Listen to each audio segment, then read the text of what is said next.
All, welcome to my presentation on juvenile arson. My name is Connor Gallagher. First off, what is juvenile arson? Before we can decide that, we need to decide who is considered a juvenile. Well, under the Ohio Revised Code, a juvenile is anyone under the ages of 18, and then under that code it breaks it down even more into three subgroups. First of all, we have just children. These are children aged from newborn to 7 years old. After that, we have what group is known as older children. These are children's age range from 8 to 12 years old. After that, we would have adolescent children. These are children that are 13 years old until they are kicked out of the juvenile justice system. Usually this is about 18, but can be all the way up to 21 depending on the severity of the crime. What is arson? Arson is the criminal act of setting any property on fire, whether it is your own or somebody else's. And then usually juveniles commonly fall under two sections of when they're involved with fire. First off, we have fire interest. This is where a juvenile just shows interest in fire, not necessarily doing anything with it yet, but just liking it, thinking it's fun to look at. After that, we have fire involvement. This is when the juvenile starts getting involved with the fire, setting the fires, possibly playing with fire. Here are some common terminology used in juvenile fire setting.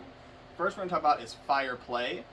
This is used for any type of arson that is not intentionally used to hurt somebody or may have been set accidentally.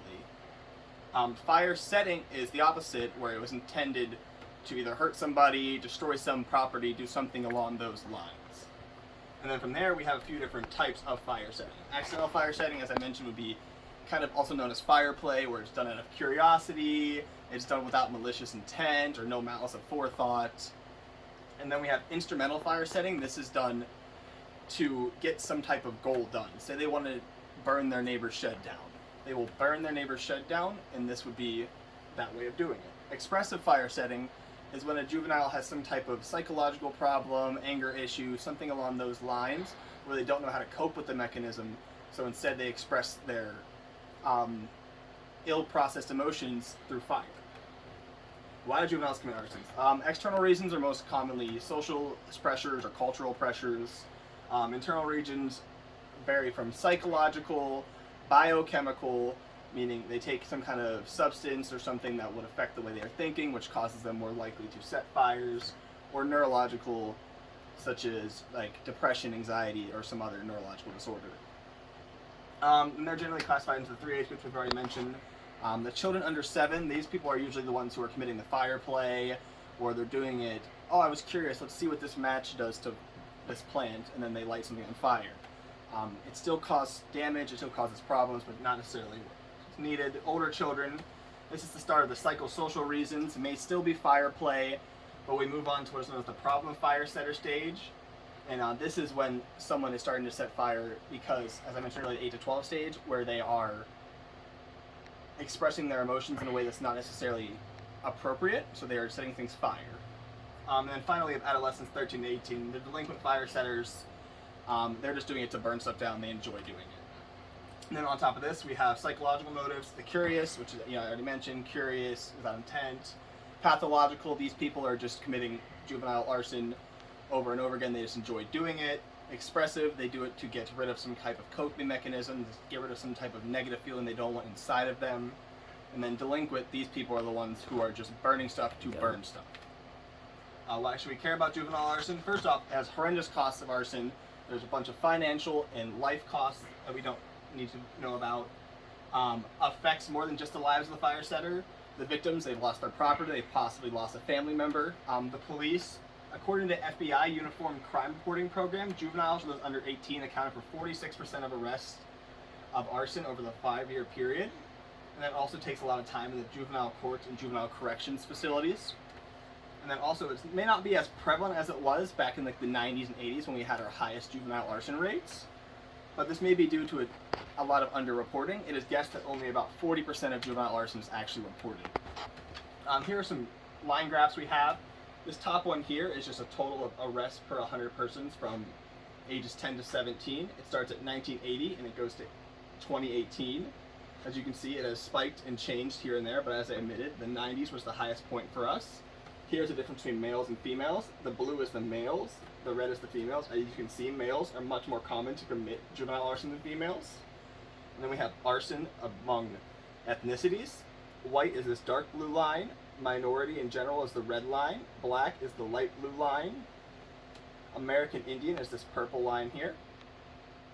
And Asian American is this yellow line here. And they're all throughout those same ages of 1980 to 2018 in the ages of 10 to 17. Cost of juvenile arson. Juvenile arson annually costs up to 300 lives.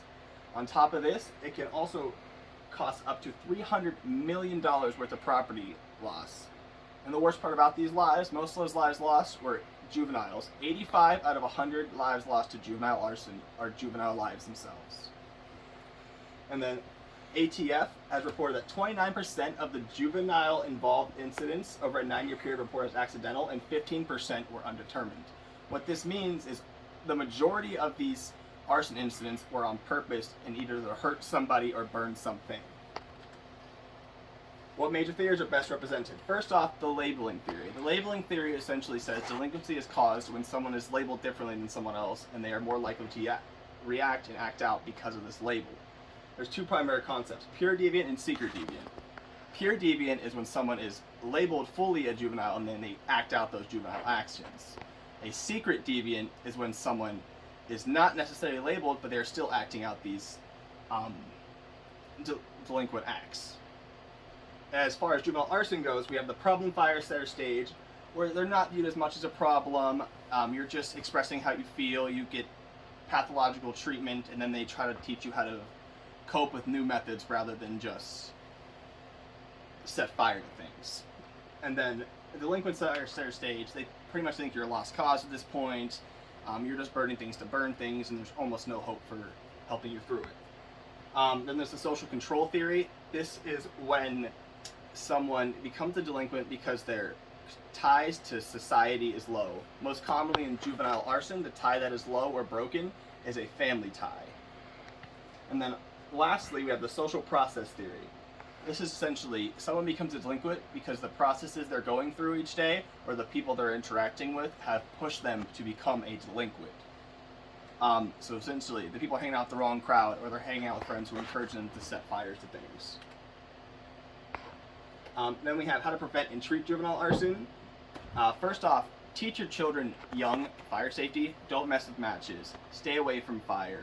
Stop, drop, and roll. Just some of the crucial things that kids should know how to stay away from and deal with fire. Next, we can identify risk factors early. Fire setting is common with aggression, antisocial behavior, substance use, and if we see these in a child, we should reach out and make sure we can handle the situation before it becomes something much worse. And also, another early sign, just males in general you should watch, as males are more common to commit juvenile arson. It is said that 83% of home structure fires and 93% of unclassified fires were set by boys according to the National Fire Protection Association. And then on top of that, one preventive method we could do is national fire setting surveys. This would allow us to ask questions and widen our scope of people being asked questions about juvenile arson. Most of our information of juvenile arsonists comes from those who are already in captivity. This would give us a model to look at those who are not already charged and incarcerated. How to prevent and treat juvenile arson. There's two main treatment types. There's pharmacological and there's clinical. Pharmacological is essentially using some type of antidepressant or other drug that would provide a help for someone who is in juvenile arson. Clinical would be essentially addressing the person on an individual level, getting them therapy, giving them a counsel, helping them in any way you would see necessary in order for them to get the help they need and to deal with the psychological causes of why they are committing this arson. Now, which is better? In my personal opinion, I believe clinical is better. This is mostly because of the multifaceted approach they take.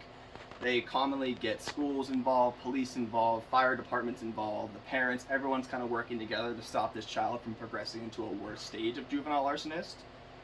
And I like the way they do that, and I also like how they take an individual look onto somebody and deal with them personally. Where does this lead us? The main thing this leads us to is juvenile arson may not be as common as it used to be. And this is mostly because we've developed clinical treatments and preliminary precautions that are stopping juvenile arsonists at the source. We are getting less people to start arson, thankfully, to these helpful treatment and preventative methods we found.